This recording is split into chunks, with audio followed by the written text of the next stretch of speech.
Assalamualaikum warahmatullahi wabarakatuh. Selamat pagi anak-anak. Alhamdulillah kita masih dapat dipertemukan kembali dalam keadaan sehat walafiat. Semoga kita semua selalu dalam perlindungan Allah Subhanahu wa taala.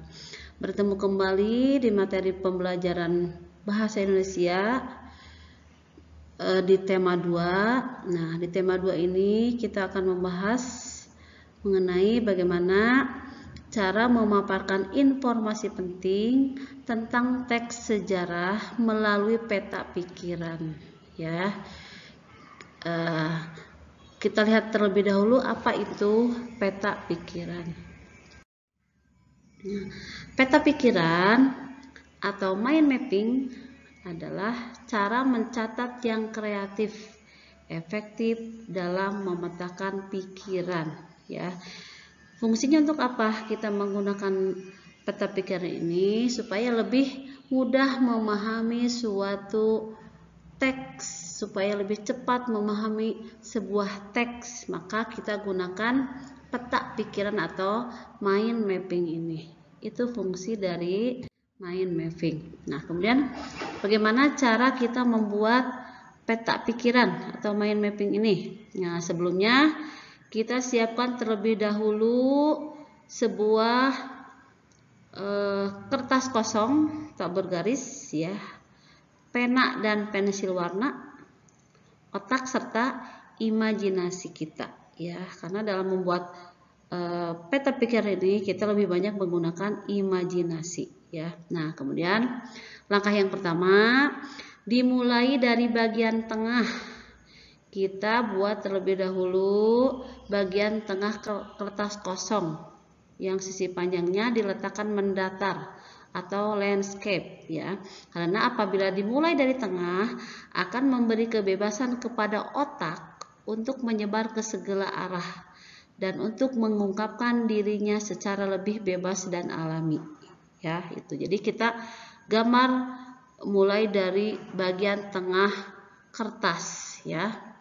Misalkan kita akan membahas atau memetakan tentang peristiwa Gunung Merapi, ya, maka kita buat terlebih dahulu gambar Gunung Merapi tersebut di tengah-tengah kertas. Nah, dari tengah tersebut kita bisa bebas menarik garis ke segala arah mengenai hal-hal yang berhubungan dengan gunung meletus tersebut, ya. Nah, kita lihat langkah yang kedua, menggunakan gambar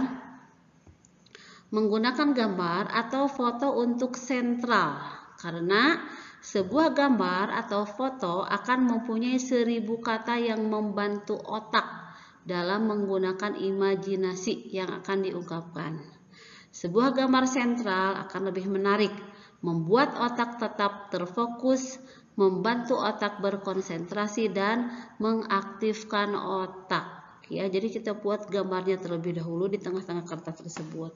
Karena gambar tersebut akan membangkitkan imajinasi, membangkitkan konsentrasi, membangkitkan daya pikir kita, ya, dengan melihat gambar tersebut. Nah, kemudian yang ketiganya, menggunakan warna yang menarik. Karena bagi otak, warna sama menariknya dengan gambar. Warna membuat peta pikiran atau mind mapping lebih hidup, menambah energi pada pemikiran yang kreatif dan menyenangkan. Kemudian langkah selanjutnya, langkah keempat, menghubungkan cabang-cabang utama ke gambar pusat dan hubungkan cabang-cabang tingkat 2 dan tingkat 3 ke tingkat atau ke 1 dan 2 dan seterusnya. Karena otak bekerja menurut asosiasi. Otak senang mengaitkan 2 atau 3 atau 4 hal sekaligus. Apabila cabang-cabang dihubungkan, akan lebih mudah dimengerti dan diingat. Nah, kemudian yang selanjutnya, membuat garis hubung yang melengkung, bukan garis lurus. Karena dengan garis lurus akan membosankan otak. Cabang-cabang yang melengkung dan organis seperti cabang-cabang pohon jauh lebih menarik untuk mata kita, ya. Langkah yang keenam, menggunakan satu kata kunci untuk setiap garis, karena dengan kata kunci tunggal dapat memberi lebih banyak daya dan fleksibilitas kepada peta pikiran atau mind mapping ini.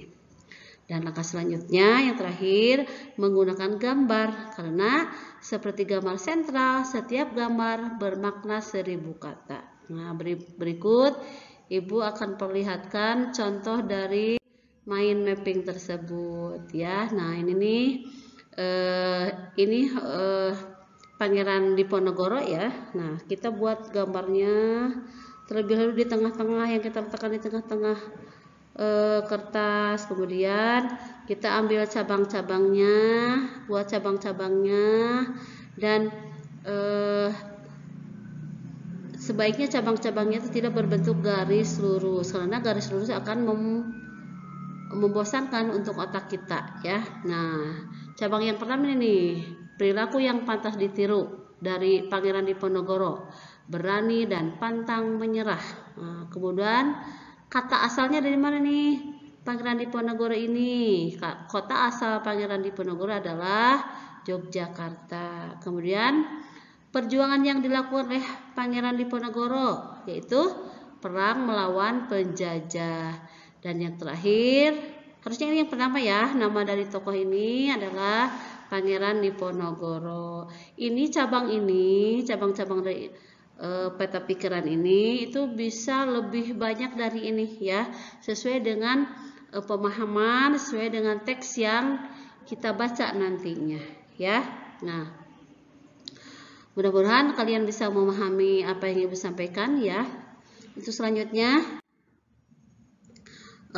tugas untuk kalian, temukan informasi pada teks halaman 18 mengenai teks yang berjudul Peristiwa Sumpah Pemuda dalam bentuk peta pikiran ya. Nah, bisa kita lihat nih di tengah, kita boleh ditulis, boleh digambar ya. Nih, peristiwa Sumpah Pemuda. Maka cabang yang pertama kita pusatkan kepada kata tanya apa.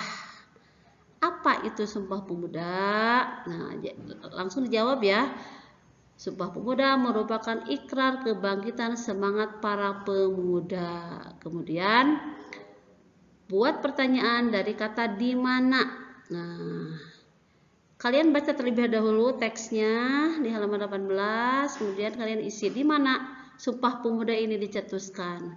Kemudian gunakan kata tanya kapan. Ya, kata tanya kapan ini seperti yang sudah kita pelajari sebelumnya, kata tanya kapan digunakan untuk menanyakan waktu. Sedangkan kata tanya di mana untuk menanyakan tempat. Selanjutnya, siapa? Nah, kalau kata tanya siapa itu pasti jawabannya berupa hal atau orang ya. Nah, misalkan siapa pencetus Sumpah Pemuda? Langsung dengan jawabannya di sini ya. Kalian tulis pertanyaan berikut jawabannya di kotak ini. Kalian buat di buku, tulis jawabannya di buku tulis ya. Kemudian gunakan kata tanya mengapa. Nah, mengapa itu untuk menjawab pertanyaan sebab ya.